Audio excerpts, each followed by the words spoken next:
Hey friends, so welcome back to my channel. Welcome if you're new. I just want to do like kind of a quick-ish video update to kind of our homestead situation. We are kind of rethinking some things, reevaluating, because we've had a really bad snowstorm go through in the last it's been about 3 days now since the storm happened. And I just wanted to do a little homesteading update and kind of talk about what our next steps are.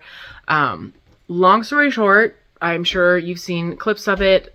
Our big barn collapsed in the snow. So we knew the barn wasn't finished, and my husband knew that it wasn't completely sound yet. We were planning on finishing it. Things got way too busy. And long story short, we just couldn't afford it. They just got really expensive. You know, we don't have a lot of extra funds. And over the summer, just things started happening. Like my vehicle needed new tires.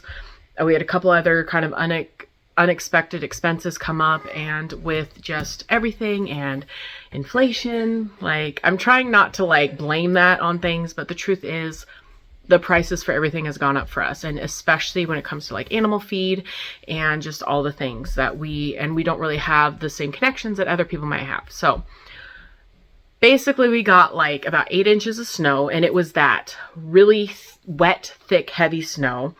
We have lost a lot of trees, not a ton, but several of our trees that were old and needed to be probably taken down have fallen.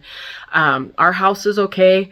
Our neighbor's house is not okay, but everyone is okay in their house. But yeah, so our neighbor had a tree fall on their house about 3 days ago, the same day that our barn collapsed. And the good news is none of our animals died or were really injured. We have another barn, I think I've showed you before, that's kind of further in the back, that they were basically still using while we were working on this barn. So they would come out during the day and hang out underneath that barn. But with the winter and stuff, winter coming, we like I cannot talk today. With winter, we knew the storm was coming, so we had prepared. We put straw in the small barn. We'd brought down all the flaps to keep the wind, because the biggest thing about our livestock is it didn't get cold enough. It's not like negative degrees here. It was like 14, which is obviously very, very cold for the Pacific Northwest, but not like our animals can handle that as long as they have a dry place to stay and they're out of the weather. So we had straw in there. We had it all set up. They were fine in there. But long story short, the big barn collapsed.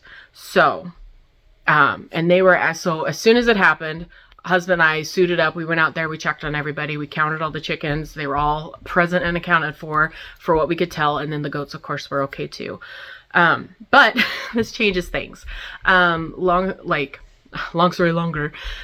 We just don't have the money to really rebuild the barn the way it was. So we are looking at our options, but we're really kind of rethinking. So the things that we wanted to do this summer, oh, and on top of that, we called our chicken house, also collapsed in the snow because they just don't have center supports. And it was a lot, like I said, it was a lot of snow in a short period of time, and it was that heavy snow. So we were not as prepared as we thought we were. And so I wanted to talk to you about this a little bit to kind of show you, like, this is the reality of homesteading sometimes. I sometimes feel like a lot of channels or just people in general make it seem like it's all perfect and rosy and they have these beautiful barns, and they don't really go into like the setbacks and the realities. So we're not really sure what we're going to do. Right now we are getting new tarps to put on the old barn to protect what's left of the roof so that it doesn't rip or tear anymore, and we can keep the animals, like I said, as long as they are dry and out of the wind, they should be fine. It's cold, but the thing is when they all huddle in there, it's actually not too bad. Like we go in there, of course, to check on them every day. So yeah, it's really disappointing. I'm actually kind of upset about it. I'm trying to let myself be upset because it was a huge blow to us. Like we just don't have extra funds. We don't have the $50,000 to $60,000 that it would cost to build a full-blown barn that we want for the back there. So we're just going to have to basically make do with what we have. So right now we are looking at salvaging as much as we can, but we can't do any of that until the snow melts. And at this point, you know, we're in mid to late January. We probably won't be able to really get out there and do anything until like end of February, because around here we still get snow up into like end of February. So I'm struggling a bit.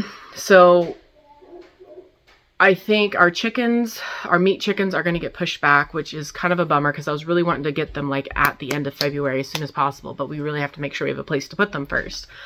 So the goal is going to be probably end of February, early March. We're going to salvage as much as we can, and we're going to probably build a couple smaller structures that are a little bit more sturdy for basically the goats will have their own structure. And then I want to build a chicken structure that basically our chickens will no longer be free range, because as much as I love them being free range, it's really hard when I have my garden because they want to go in and eat all my garden stuff. So yeah, it's really disappointing. It's really frustrating. I'm not really sure what we're going to do. There is part of me that just wants to like throw in the towel and be completely done, to be honest with you. I don't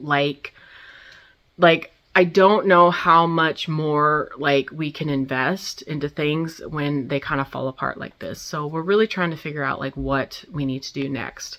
But overall, I'm still planning on having a garden this spring. We're thinking of planting more trees in kind of our little orchard area.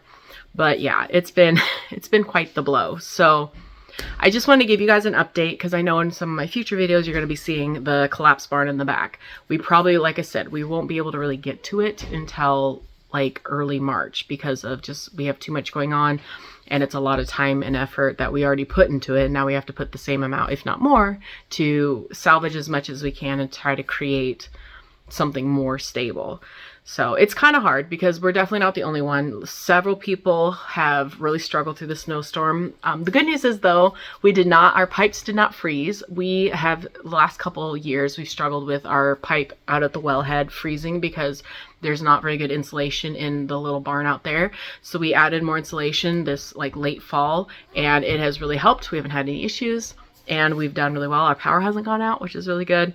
But a lot of our neighbors have had issues with, like, we're not the only ones with a collapsed building. We're not the only ones with like trees falling everywhere. This is just kind of the realities of, you know, having a homestead and living up in the mountains where it's a little bit colder than it is, you know, maybe in other areas. So I just wanted to give you guys a quick update and kind of let you know what's going on. And yeah, so if you have any suggestions or any ideas for what we could do the thing is just trying to find ways to do things cheaper because we just don't have the funds for a full-blown barn shop or whatever. So anyway, thank you guys so much for watching, and I'll see you all in the next video. Bye-bye.